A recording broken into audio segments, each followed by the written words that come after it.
Maître Black Oya, homme de droit.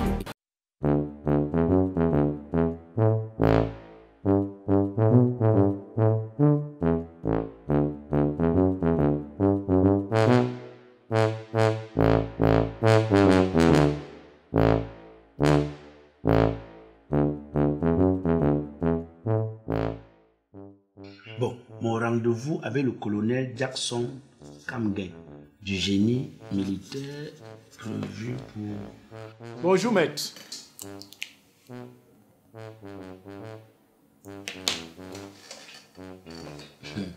Vous savez, avec vous, il faut toujours regarder si c'est vraiment le jour avant de répondre. Attendez, c'est quelle façon de m'accueillir ça? Mais c'est pourquoi je ne vous connais pas? Vous êtes l'auxiliaire de ce ministre dont aucun avocat comme moi ne souhaite rencontrer. Parce que c'est un gros voleur, un détourné de fonds publics, un corrompu. Parlez à voix basse. Baissez d'un ton. Je baisse le ton pour dire que c'est un corrompu, c'est ça? Ok, maître. Si je suis venu vous voir, c'est pour que vous nous aidiez à défendre les intérêts de la nation.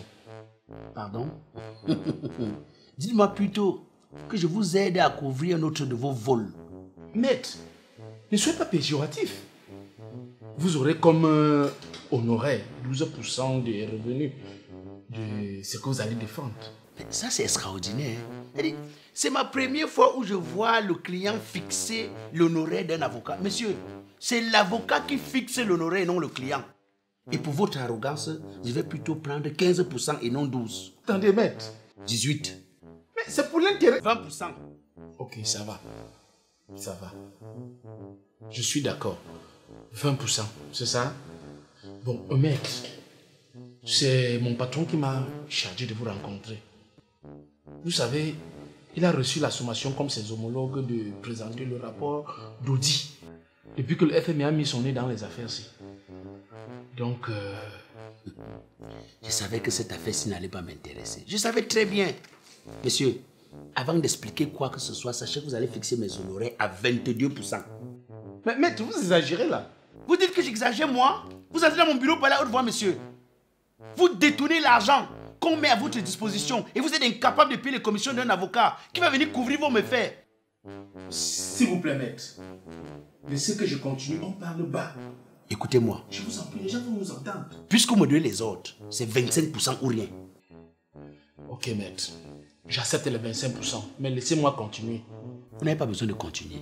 Je sais très bien ce que vous voulez. Je connais pourquoi vous êtes là.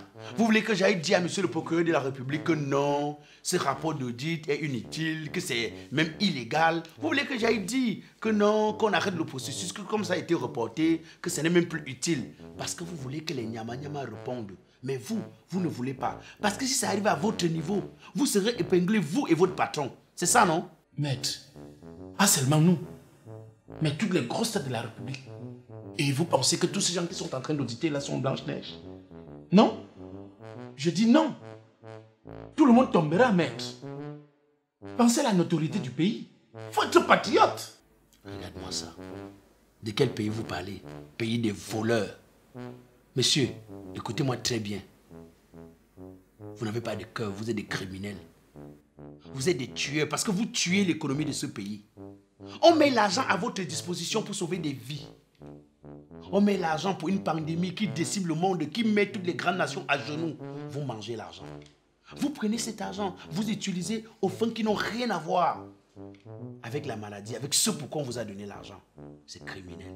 Vous savez combien d'hôpitaux on aurait pu aménager dans ce pays avec cet argent? Vous savez ce qu'on aurait pu faire dans ce pays avec cet argent? Vous savez combien de personnes sont mortes parce que vous avez utilisé l'argent pour autre chose? Ayez un peu de cœur et de conscience. Vous savez quoi? J'ai l'impression que vous êtes venu ici me tenter. Parce que votre patron sait qui je suis. Il sait que je ne mange pas de cet argent. Il sait que je sais mon pays avant toute chose. Il sait que moi, la corruption ne passe pas par moi. L'intérêt de la nation est plus utile que tout. Monsieur, sortez de mon bureau. Sortez de mon bureau.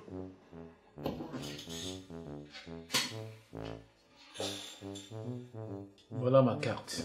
Si vous changez d'avis, appelez-moi. Et faites-moi vos exigences. Vous savez quoi? 50% si vous voulez que je gère cette affaire. C'est à prendre ou à laisser.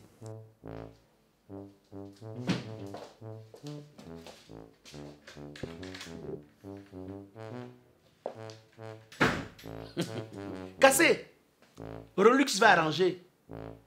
Cassez, vous croyez que c'est encore le temps où je ne connaissais pas où les professionnels de la menuiserie étaient? Monsieur, je sais désormais où je trouve les professionnels de la menuiserie.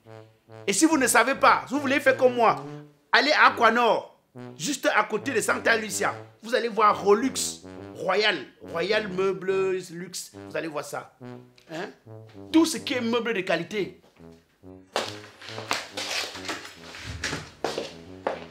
Bonjour, maître. Maître, je ne vais pas passer par 4 chemins. Si je suis là, c'est pour déposer une plainte, maître, contre la communauté internationale et le gouvernement de ce pays pour instauration fallacieuse de la panique, maître. Est-ce que vous pouvez faire ça pour moi? Levez-vous un peu voir. Ce n'est pas nécessaire que je me lève, maître. Moi, je veux aussi voir la personne qui veut porter plainte à la communauté internationale et à son pays. C'est tout moi, maître. Tu es comme les petits oiseaux du village, là. C'est toi qui veux... Tu es comme les oiseaux gendarmes du village. Et c'est toi qui veux porter plainte à la communauté internationale et à ton pays. Je dis, qu'est-ce que je mets dans les faits? Maître, figurez-vous que depuis qu'une enquête a été ouverte pour voir la trajectoire des fonds qui ont été versés pour qu'on puisse combattre la maladie, on n'entend plus parler de mort dans notre pays. Et de deux, c'est que même ceux de la communauté internationale, c'est-à-dire les personnalités européennes dans leur pays déjà, où on avait dit qu'il fallait mettre des vaccins sur pied, on n'a pas vacciné tout le monde et les activités sportives ont déjà repris. Donc, pour ma part, je pense qu'il y a une grosse blague, des allégations, des purs mensonges pour faire régner la panique. Monsieur, vous savez, vous êtes encore dans ce qu'on appelle c'est pas trop les questionnements. Vous n'êtes pas dans les faits. Et le droit, c'est pas comme ça. Le droit, c'est pas comme ça. Parce que tout ce que vous dites à vous entendre parler, non, c'est-à-dire que tout est normal. Hein, on pourrait dire que c'est même ça. Parce que moi-même, je me suis posé la question. Mais comment est-ce que depuis qu'on a demandé l'audit du FMI, Corona n'existe plus dans le pays ici? On ne passait pas 2 jours sans que le ministre nous dise que non, comme vous voyez là, il y a 10 personnes contaminées dans tel quartier. Sans qu'on nous dise qu'une personne est en train de mourir, agoniser dans tel hôpital. Coronavirus était l'actualité dans ce pays. Mais depuis qu'on a parlé de l'audit, j'ai l'impression que le vrai médicament de coronavirus dans ce pays, c'est l'audit du FMI.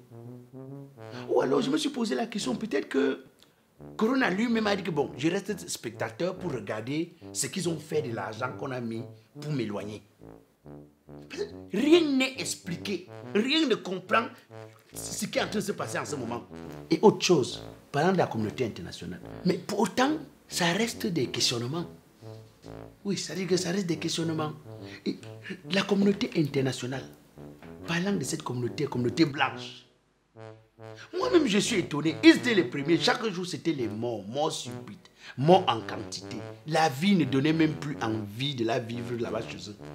Mais j'ai été surpris que de manière spontanée, eux qui ont dit qu'il fallait d'abord prendre le vaccin et que même le vaccin ne nous couvrait pas, j'ai été étonné que de manière spontanée, on n'a même pas encore vacciné les 1 millième des populations. On a déjà ouvert les stades. Les activités ont repris normalement, comme si de rien n'était. Et je me suis posé des questions, mais est-ce que ce n'était pas une stratégie pour diminuer la communauté blanche qui est vieillissante en majorité? Est-ce que ce n'était pas une technique pour décimer ces vieux-là qui deviennent des consommateurs à cet âge et qui n'apportent plus rien à la République? Je me suis posé plein de questions. Mais pourtant, ça reste des questionnements. Vous voulez dire des hypothèses, mais... Voilà, des hypothèses. Pour moi, ce ne sont pas que des hypothèses, ce sont des certitudes. Je pense que cette maladie n'existe pas ici. Vous voyez comment notre pays était à cheval sur les mesures barrières. Comment on mettait la pression devant les bureaux un peu partout. Port de masque obligatoire, lavez-vous les mains, portez un masque ainsi de suite, gel hydro, machin. Si bien que la police a même eu à agresser un étudiant. Parce qu'il n'avait pas de masque, il venait juste laisser une petite fille abandonnée au service social. Donc du coup, pour ma part, je vois que c'est une machination, c'est de très grosses allégations. Et vous ne pouvez pas me dire que vous n'êtes pas capable de faire quelque chose ici, maître. Monsieur, vous savez quoi? Le droit, ce n'est pas la sorcellerie ou bien le maraboutisme. Le droit, ce sont les faits. Parce que vous êtes là dans votre délire, vous bavardez, vous racontez des choses et tout, c'est pas... Le droit, ce sont des faits. Maître, vous êtes un avocat. Et les avocats, comme vous avez la capacité de donner tort à ceux qui ont raison, de donner raison à ceux qui ont tort. Comment vous dites que, en l'absence des faits tangibles ou pas, vous ne pouvez rien faire? Monsieur, si vous n'avez pas des informations tangibles, des informations prouvées, ça ne va servir à rien. Sors. Vous me chassez maintenant pourquoi? Sors. Vous défendez, voilà, c'est vous, les pions de la République. Et je demande, vous êtes étudiant? Oui. Vous avez quel niveau? J'ai un master 2, maître. Ça ne me surprend pas. Ça ne me surprend pas. Dans votre famille, les gens vont trop à l'école, non? On peut dire, il y en a qui ont les 2 doctorats. On n'est pas là pour servir une république où on vole ceux qui votent, où on vote ceux qui volent. Ça. Oui, je m'en vais. Tu as un petit cerveau comme ça là. Tu vas porter le master 2, tu mets à l'intérieur. Maintenant, le cerveau ne supporte pas le master 2. Voilà comment ça te rend. Vous êtes un avocat incompétent. Oui. Non, vous êtes un avocat incompétent. Donc, tu crois que moi aussi, je ne suis pas heureux de me lever comme ça. J'aimerais voir mes amis en Europe. Donc, je voyage, je vois mes amis comme les Freeman Lodolatier, les Sini Pierre en Italie qui fait Italie, Cameroun, Italie avec Sini Logistique. Donc, tu crois que moi, je ne suis pas content que le président d'Arol, j'arrive au Mexique, on me reçoit. Donc, je ne suis pas heureux que je me lève un matin comme ça là. Non, mon ami Achinga, dit le grand papito, à Paris, qu'ils me reçoivent normalement. Vous parlez de quoi? Vous parlez de quoi? Monsieur, je ne mets pas ma bouche dans les choses dont je ne peux pas sortir. Je ne mets pas ma bouche dans les choses dont je ne peux pas sortir. Vous voulez que j'aille prouver quelque chose que même les autres ont peur de dire? Si on est des gens en Europe, regarde le docteur Ngalamon, il est même aux États-Unis là-bas à Washington. Il ne parle pas, vous voulez que je parle?